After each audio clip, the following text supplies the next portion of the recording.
Breaking. London burned for 16 hours and the government went silent. It started with one shooting on Thursday afternoon in Tottenham. Police killed a man they said was tied to gang activity. His name was Mark Dugan. His family stood outside the police station holding signs. Their grief was quiet, their protest peaceful. For a moment, it looked like the kind of demonstration any city could handle. But London had been waiting for a spark, and that spark was about to become an inferno. If you want to see how fast a society can break, hit subscribe. Because what happened next shocked the entire world. Within 2 hours, everything changed. The peaceful vigil turned tense. Someone threw a bottle, then another. Police formed a line, shields up, but the crowd pushed forward. Voices grew louder.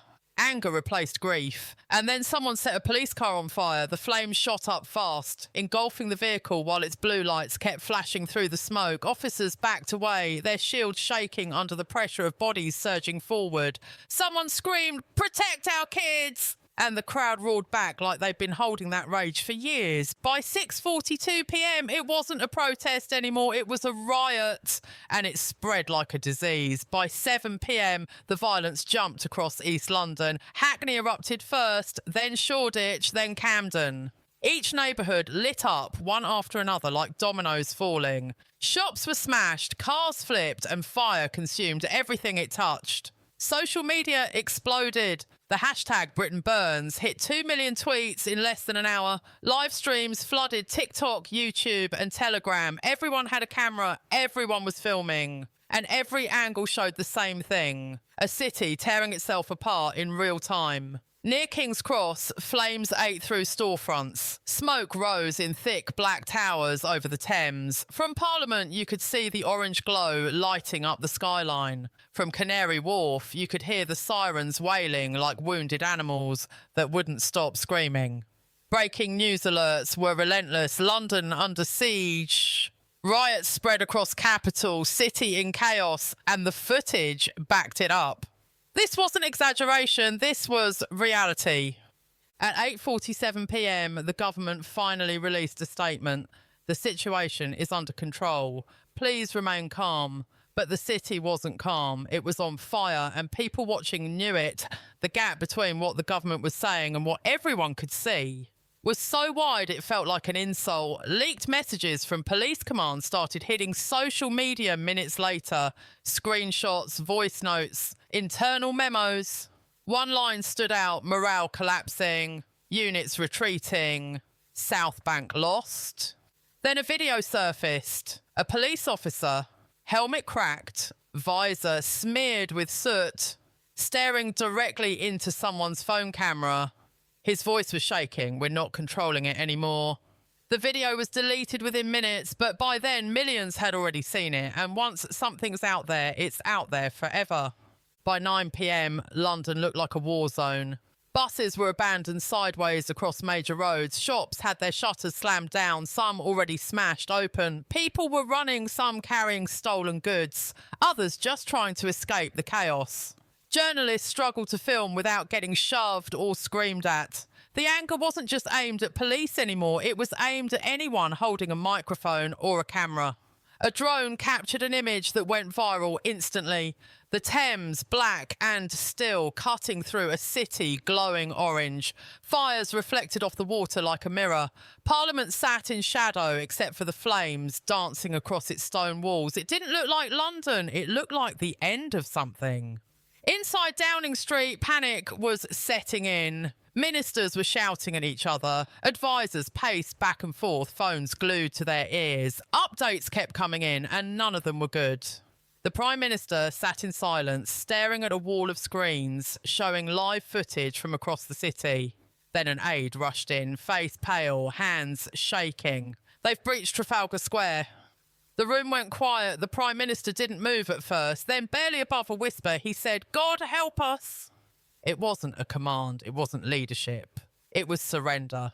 By 10 p.m, the riots had spread far beyond London. Manchester erupted, then Birmingham, then Bristol, Nottingham and Leeds. Migrant hotels were surrounded by angry mobs. Police stations went into lockdown, officers barricading themselves inside.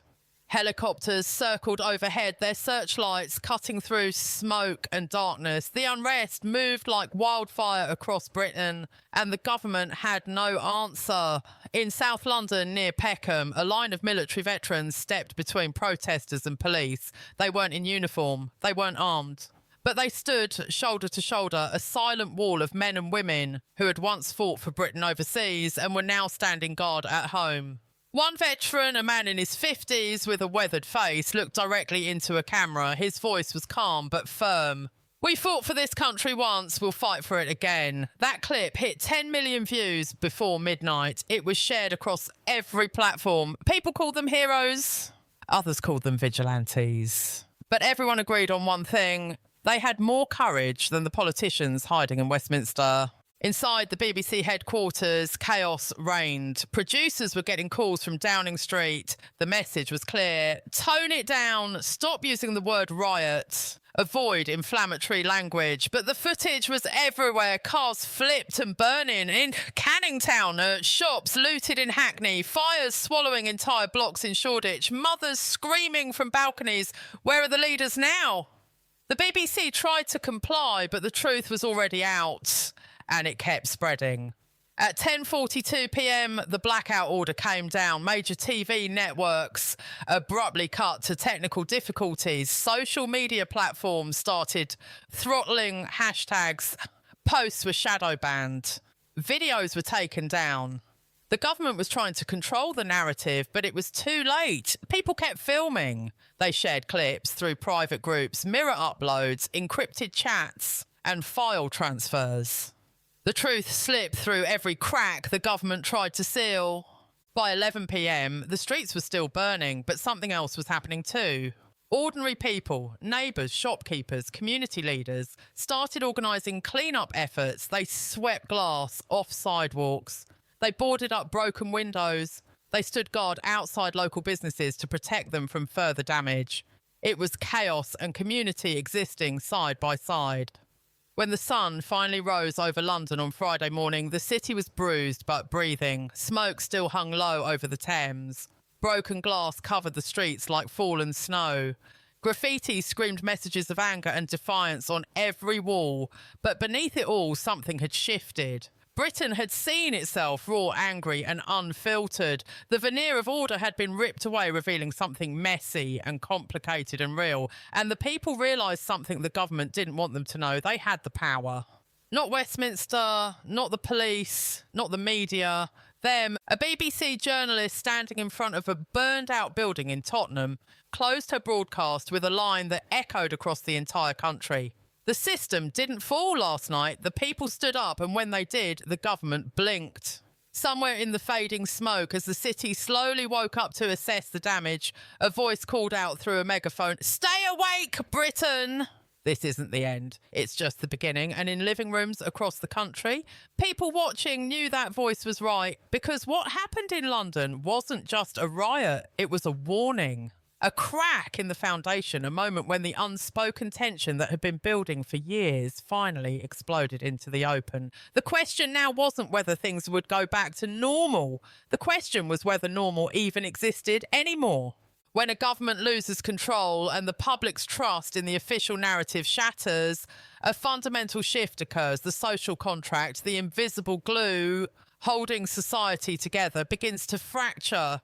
This vacuum of authority isn't immediately filled by order, but often by uncertainty. People turn to alternative sources of information, grassroots movements, or local communities for guidance and truth. This can be a catalyst for profound change, ranging from widespread civil disobedience and protests to a complete reimagining of the political landscape. It's a moment of both great peril and potential, where the old structures crumble and the fight to define what comes next begins. The stability everyone took for granted evaporates, revealing the fragile balance upon which modern civilization is built. The stories that shape our world are often buried or spun. To see the full picture and stay ahead of the narrative, you need to be vigilant. Subscribe now and turn on notifications to ensure you stay awake and informed as events continue to unfold.